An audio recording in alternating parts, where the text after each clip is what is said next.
was Cam Ward's schedule as a rookie with a terrible head coach. Guy got fired midway through the year.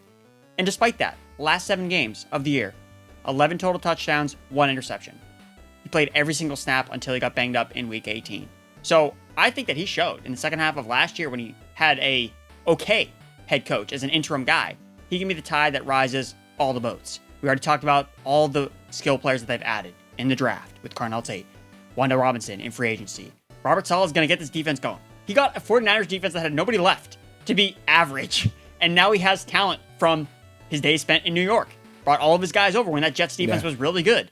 He I just think that this is so setting up perfectly, because when we see these teams go from worst to first, I remember talking about this last year when we talked about the Chicago Bears and the New England Patriots. What's the most common theme with these teams making that leap is quarterback breakouts, mostly in their second seasons.